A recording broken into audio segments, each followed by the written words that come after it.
Online coaching में आपका स्वागत है। हम लोग प्रश्नावली 3.5 सॉल्व कर रहे हैं।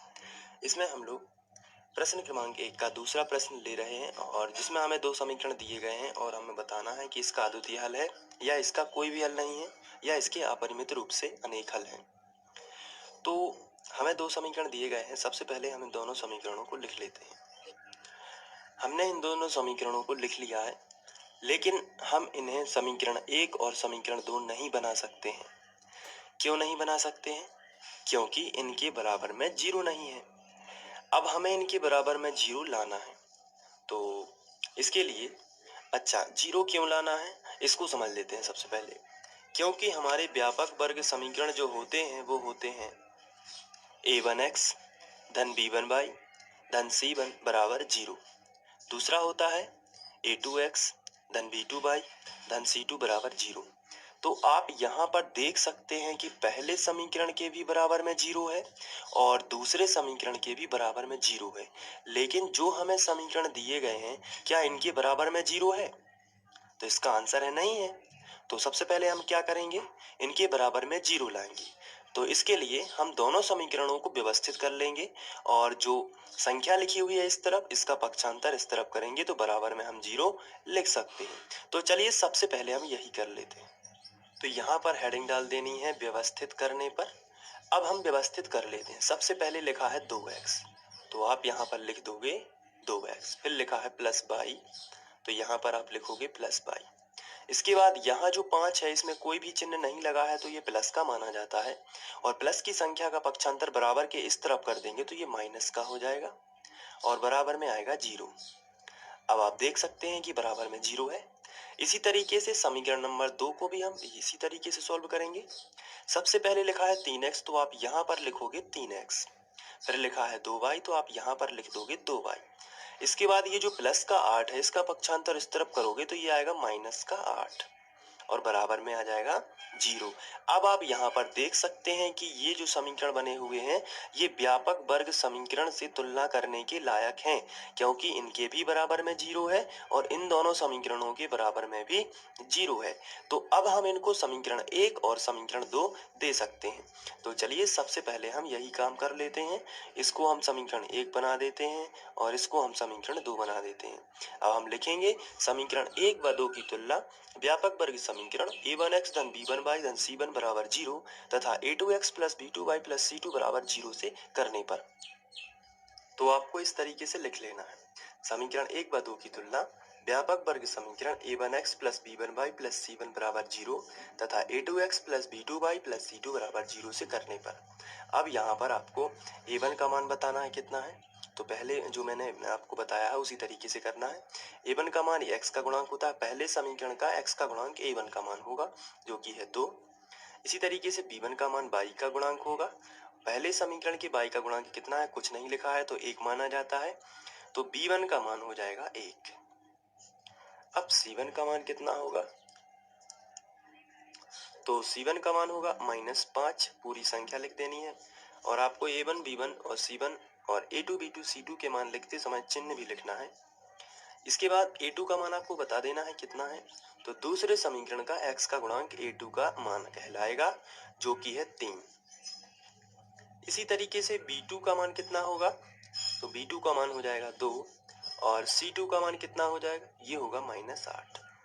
तो आप देख सकते हैं कि यहाँ पर a1 b1 c1 और a2 b2 c2 के मान निकल चुके हैं। अब इनका अनुपात निकालेंगे। तो सबसे पहले हम निकालेंगे a1 बटे a2, ये आएगा 2/3, इसको बटे में कर देना है।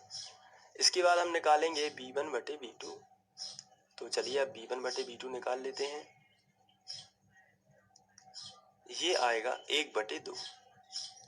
इसी प्रकार हम निकालेंगे c1 बटे c2, तो ये आएगा -5 बटे -8। माइनस माइनस दोनों तरफ से कैंसिल, तो ये आएगा 5/8। अब आप यहाँ पर देख रहे हैं कि a1 बटे a2 कितना है 2/3 और b1 बटे b2 कितना है 1/2। तो ये दोनों बराबर नहीं है, तो आप यहाँ पर लिखोगे यहाँ a1 बटे a2 या पहले लिखोगे आप 2/3 बराबर नहीं है 1/2। इसलिए A1 बटे A2 बराबर नहीं होगा B1 बटे B2 के। ये शर्त लगी है, तो आप यहाँ पर लिखोगे अतः, और ये कौन सी शर्त है आपको मालूम होनी चाहिए, यह अद्वितीय हल की शर्त है। अतः समीकरण निकायों का अद्वितीय हल है, समीकरण निकायों का अद्वितीय हल है, अद्वितीय हल है। अब जब अद्वितीय हल है तो हम इन्हें ज्ञात कर लेंगे, और अद्वितीय हल के लिए हम बज्रगुणन विधि का उपयोग करेंगे। तो सबसे पहले हम बज्रगुणन विधि को जान लेते हैं कि आखिर बज्रगुणन खंड विधि आखिर है क्या। बज्रगुणन विधि में आपको ये सिंपल सा फॉर्मूला याद रखना है, x बटे B1 C2 minus B2 C1 बराबर y बटे C1 A2 minus C2 A1 बराबर 1 बटे A1 B2 A2 B1। ये फॉर्मूला थोड़ा सा कठिन लग रहा है देखने में, लेकिन मैं इसकी आपको ट्रिक बताने वाला हूँ, जिसकी सहायता से आप ये फॉर्मूला बड़े ही आसानी से याद कर पाएंगे। तो चलिए अब हम ट्रिक की बात कर लेंगे और इसको कैसे बनाते हैं। तो इसी को हम इसके नीचे ट्रिक से करेंगे। सबसे पहले आपको यहाँ पर लिखना है x, यहाँ पर लिखना है y, यहाँ पर लिखना है 1, और सबके बटे खींच देना है। इसके बाद आपको लिखना है BC ऋण BC, CA ऋण CA, और AB ऋण AB। इसी तरीके से आपको सबसे पहले लिख देना है BC ऋण BC, CA ऋण CA, AB ऋण AB। इसके बाद आपको 12 21 12 21 12 21 इसी तरीके से लगा देना है। तो आप देख रहे हैं कि कितना सिंपल ये फॉर्मूला बन जाता है। ये बज्रगुणन विधि का फॉर्मूला है, तो आपको याद करने की कोई भी जरूरत नहीं है, आप बहुत ही सिंपल से याद कर सकते हैं। आपको याद रखना है BC ऋण BC, CA ऋण CA, AB ऋण AB। तो इसी तरीके से यदि आप याद रखते हैं तो ये फॉर्मूला बहुत ही सिंपल तरीके से आपको याद हो जाएगा। चलिए अब हम हमारे क्वेश्चन को बज्रगुणन विधि से सॉल्व करते हैं। तो इसके लिए हम हेडिंग डाल लेंगे बज्रगुणन विधि। तो बज्रगुणन विधि में आपको इतना लिखना है x बटे BC ऋण BC बराबर y बटे CA ऋण CA बराबर 1 बटे AB ऋण AB, और यहाँ पर आपको लिख देना है 12 21 12 21 12 21। बहुत ही सिंपल है। चलिए अब इसको सॉल्व करते हैं। x बटे, अब यहाँ पर हमें A1 B1 और A2 B2 C2 के सभी के मान हमारे क्वेश्चन से ही देख लेना है। तो हमारा क्वेश्चन जो था वो ये है, आप यहाँ से मान देख सकते हैं A1 B1 C1 A2 B2 C2 सभी के मान आपको यहीं से देख के लिख लेना है। तो चलिए इसके मान मैं अलग से लिख लेता हूँ और वहाँ रखूँगा। तो यहाँ पर मैंने A1 B1 C1 और A2 B2 C2 के मान लिख लिए हैं। चलिए अब आपको यहाँ पर रखना है, यहाँ पर लिखा है B1, तो B1 का मान कितना है 1, तो आप ब्रैकेट में लिखोगे 1। इसके बाद लिखा है C2, C2 का मान कितना है -8, तो आप यहाँ पर कोष्टक में लिख दोगे -8। फिर लगा है माइनस, तो आप यहाँ पर लिखोगे माइनस। फिर B2 लिखा है, B2 का मान कितना है 2, तो आप यहाँ पर लिख दोगे 2।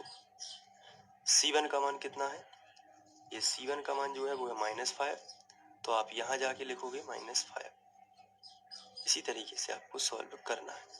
बराबर y बटे, यहाँ पर आपको फिर से मान रखना है, C1 का पूछा है, C1 कितना है -5, तो आप यहाँ पर लिखोगे -5, इसको ब्रैकेट बना दो। फिर A2 पूछा है, A2 का मान कितना है 3, तो आप यहाँ पर रखोगे 3। फिर इसके बाद माइनस लगा है तो माइनस। C2 का मान कितना है -8, तो आप C2 की जगह पर रखोगे ब्रैकेट में -8। इसके बाद A1 का मान पूछा है, A1 का मान कितना है 2, तो आप यहाँ पर रख दोगे 2। इसको और इसी तरीके से कर देना। बराबर अब आगे बढ़ते हैं। अब हमसे पूछा गया है 1 बटे A1 का मान, A1 का मान आप देख रहे हैं 2 है, तो आप यहाँ पर रखोगे 2। इसके बाद B2 का मान आप देख रहे हैं कितना है 2, तो आप यहाँ पर रख दोगे 2, माइनस लगा है तो माइनस। इसके बाद A2 का मान कितना है 3, तो आप यहाँ पर रखोगे 3, और B1 का मान कितना है 1, तो यहाँ पर आपको रखना है 1।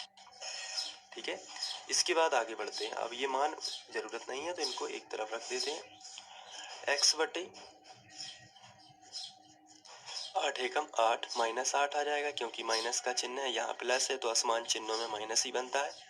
यहाँ माइनस माइनस समान चिन्ह है, और समान चिन्ह जब है तो माइनस माइनस का बन जाएगा प्लस।